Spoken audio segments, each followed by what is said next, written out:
నమస్తే, నేను మీ Gopi. Welcome back to our channel. ఈరోజు మన వచ్చరికి టీఆర్ఎస్ లీడర్ చిట్టిబాబు గారు ఉన్నారు. సార్ నమస్తే. సార్ నమస్తే సార్, తెలంగాణలో కాంగ్రెస్ పార్టీ ఏర్పడి ఇప్పుడు 4 నెలలు కావాల్సి వస్తుంది, 5 నెలలు కూడా నడుస్తుంది. అదే క్రమంలో సినిమా డైరెక్టర్ ఆర్జీవి గారు అయితే కాంగ్రెస్ పార్టీలో చేరుతుందని కొన్ని వార్తలు వస్తున్నాయి. సో అది ఎంత మేరకు నిజం అంటారు? ఈ ఆర్జీవి ఏ పార్టీలో చేరితే ఏముందమ్మా, అదొక కాంగ్రెస్ ఒక మునమ పార్టీ, ఈడొక మునమోపి. కాంగ్రెస్ మండపం పార్టీయా? అంతే, అది కాంగ్రెస్. అది తాడు బొంగరం లేని ఏదో అప్పుడప్పుడు తంతే గారెల బుట్లో పడ్డప్పుడు ఇలా అధికారులు వస్తారు. వాళ్ళ ఒక విధానము, ఒక సిద్ధాంతము ఏమీ లేదు. ఇప్పుడు 5 నెలలు అయింది. ఇప్పుడు వాళ్ళ పని ఏంటి, వాళ్ళ కార్యక్రమం ఏం చేస్తున్నారు?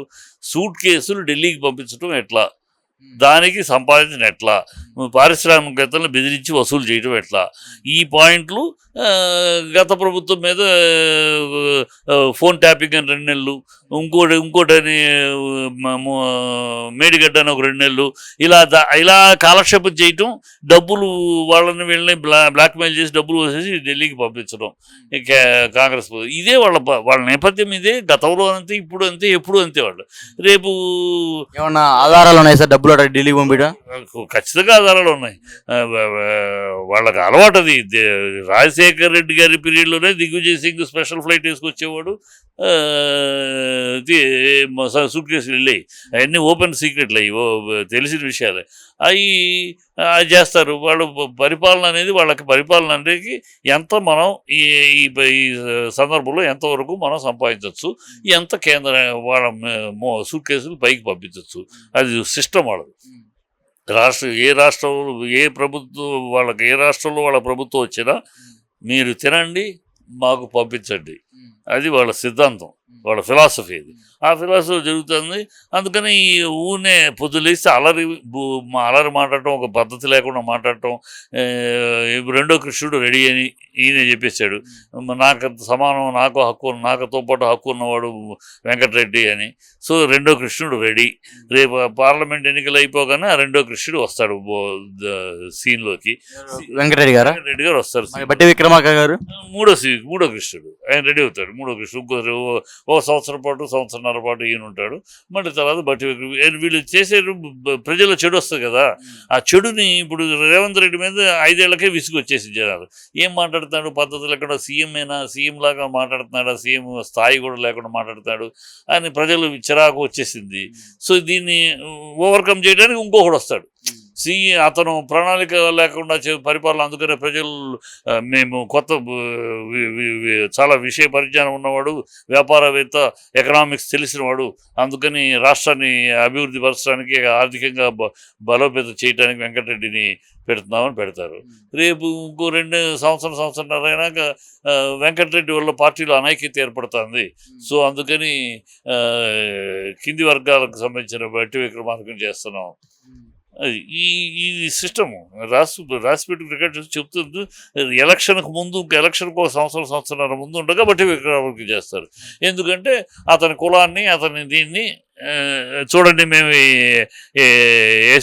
బీసీ నుంచి ఏసీ నుంచి తీసుకొచ్చేసాం, సో మేము ఆయన ముఖ్యమంత్రి చేశాం అప్పుడు చెప్తారు. ఇప్పుడు చెప్తే వేడి ఉండదు. అందుకని ఎలక్షన్ ముందు కరెక్ట్గా ఎలక్షన్ 2 సంవత్సరాలు ఉండగా ఇలా అతను ముఖ్యమంత్రి చేస్తారు. మూడో కృష్ణుడు అతను. రెండో కృష్ణుడు వెంకటరెడ్డి. చూస్తారు ఎన్నికలైనాక మొదలవుతుంది. మొన్న ఒక ప్రముఖ ఛానల్లో రేవంత్ రెడ్డి గారు ఏమన్నారంటే 10 ఏళ్ళు ఇట్లానే కూర్చుంటా అంటే అవతల వాళ్ళు ఫెవికాల్ వేసుకున్నారంటే, అవును ఢిల్లీ నుంచి కూడా నన్ను ఏమన్నారు అని చెప్తున్నారు. సో దానికి ఏమంటారు? అది ఇప్పుడు రేవంత్ రెడ్డి మాటలు ఇవాళ కొత్త కాదమ్మా.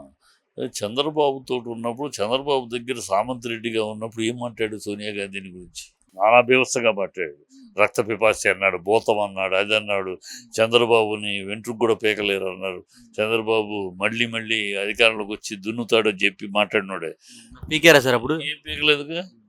మళ్ళీ తనే అక్కడి నుంచి వచ్చి కాంగ్రెస్లో చేరాడు. తెలంగాణలో అప్పుడు టీడీపీ లేదు కదా సార్? మొన్న ఇప్పుడు లేదు. అప్పుడు తను టీడీపీలో ఉన్నప్పుడు, అప్పుడు తెలంగాణలో ఉందిగా టీడీపీ, ఉండేగా తన నాయకుడు, టీడీపీ నాయకుడిగా ఉండి అక్కడ తరిమి కొట్టారు. అక్కడ చంద్రబాబు తరిమి కొట్టినాక అప్పుడు కాంగ్రెస్లోకి వచ్చాడు. అప్పటిదాకా కాంగ్రెస్ తిడతా ఉన్నవాడు, కాంగ్రెస్లోకి వచ్చాడు. ఇప్పుడు కాంగ్రెస్ని అమ్మాదేవి అంటున్నాడు. రేపు కాంగ్రెస్లో పదవి పోయినాక తప్పు చేశాను. ఈ కాంగ్రెస్ కల్చర్ ఇలాంటిదే. కాంగ్రెస్ పనిచేసేవాడికి విశ్వాసం ఉండరు. వాళ్ళ ఏదో మాట్లాడతారు కావాలి రేపు.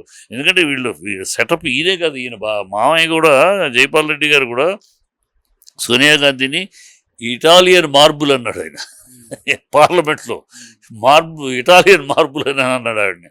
సో ఈ సోనియా గాంధీని వీళ్ళ ఈ ఫ్యామిలీ అంతా విమర్శించారు వాళ్ళే. అంటే జైపాల్ రెడ్డి గారు సోనియా, అది మన రేవంత్ రెడ్డి గారు కొంచెం దూరపు చుట్టూ అంట, మామయ్య కాదు. దూరం మామయ్య అంటే ఆయన భార్యకి బాబాయ్ పెదనాన్న అవుతాడు ఆయన జైపాల్ రెడ్డి గారు.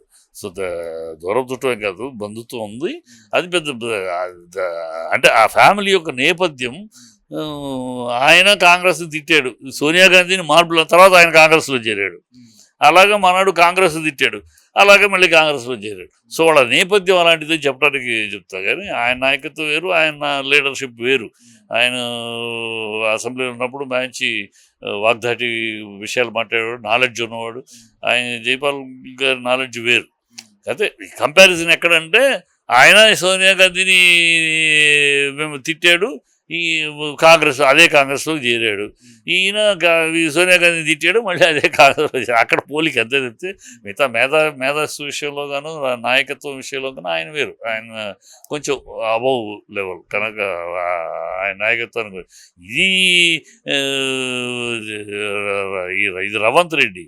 ఇది Revanth Reddy road side rowdyism భాష, రియల్ ఎస్టేట్ బ్రోకర్ల భాష. అతను మాట్లాడేదంతా ఆ టోన్లోనూ ఆ టెనేషన్లో ఉంటుంది. అందువల్లే ప్రజల్లో ఏం ముఖ్యమంత్రి బాబు చెప్పుకోవటానికి కూడా సిగ్గుగా ఉంది. మా ముఖ్యమంత్రిని చెప్పుకోవటానికి కూడా రేవంత్ రెడ్డి అంటే పవర్ఫుల్ లీడర్ అంటున్నారు. ఎవరికి పవర్ఫుల్ లీడరు? ప్రజల్లో కాదు పవర్ఫుల్ లీడరు. అక్కడ కాళ్ళు పట్టుకుంటారు. ప్రజల్లో కాకపోతే సార్ అన్ని సీట్లు రావు కదా. కాళ్ళు పట్టుకోవటంలో, కాళ్ళు పిసకటంలో, భజన చేయటంలో, పాదాభిషేకం చేయటంలో, మంచి కాల్ముక్త దూరంలో అంటంలో అతను కింగ్, పవర్ఫుల్. అక్కడే సోనియా గాంధీని, రాహుల్ గాంధీని పట్టుకోగలిగాడు గట్టిగా వాళ్ళని. అందుకని ఇంతమందిని కాదని నేను వచ్చిన రేవంత్ రెడ్డిని సీఎం చేశారు. సో అందుట్లో పవర్ఫుల్ ఆయన. అందులో కాళ్ళు పిసకటం, బాంఛన్ కాల్ముక్త ఉండటం, భజన కీర్తులు చేయటం, అవన్నిట్లో నిష్ఠాతుడు. తిట్టిన నోటితోటే గట్టిగా భజన చేయగలడు. అది చేశాడు, నిరూపించుకున్నాడుగా. సో ఇది తెలిసిపోతుంది జనాల్లో. ఇది ఓ డ్రామా ఆడుతున్నారంటే వీళ్ళు మనకి రానివ్వరు, ఇవన్నీ తీసేస్తారు. వీళ్ళు చంద్రబాబు ఎప్పుడు వచ్చినా పేదలకు చేసినవాడు కాదు, ఇప్పుడు డబ్బున్నవాడికి చేసినవాడు. కాంట్రాక్టర్లకి, డబ్బున్న వాళ్ళకి పక్కన కూర్చోబెట్టుకుంటాడు, వాళ్ళని నిర్ణయిస్తాడు, తను తింటాడు, వాళ్ళని మేపి తను మేస్తాడు. అదే అతని లక్షణంగా పేదలకి ఎప్పుడు ఏమి ఆయన 14 ఏళ్ళ రాజకీయాలు ఏనాడు పేదల కోసం ఒకటి చేసింది లేదు. డ్రామా వాగ్దానాలు చేస్తూ ఉంటాడు, అది చేస్తాం ఇది చేస్తామని. విజన్ అంటాడు, నేను సంపద సృష్టిస్తానంటాడు. ఏం సంపద సృష్టిస్తే మరి నువ్వు 5 ఏళ్ల కాలంలో సంపద సృష్టించిన వాడు అయితే 2,60,000 కోట్లు అప్పెందుకు పెట్టిళ్ళావు? ఏని గాలి కబుర్లు. ఏం సంపద సృష్టించాడు? సంపద సృష్టిస్తే వాళ్ళు అప్పెందుకు చేయాల్సి వస్తుంది? ఇలాంటి గాలి మాటలు మాట్లాడటం అతను అలవాటు. అది ప్రజలు బాగా గుర్తించేశారు. అందువల్ల ఈ ఓటింగ్ పెరిగిన పేటమంతా కూడా ఎక్కడా మనం అజాగ్రత్త పడకూడదు. పొర్రపాటున కూటమి వస్తే మన బతుకులు గల్లంత అయిపోతాయి.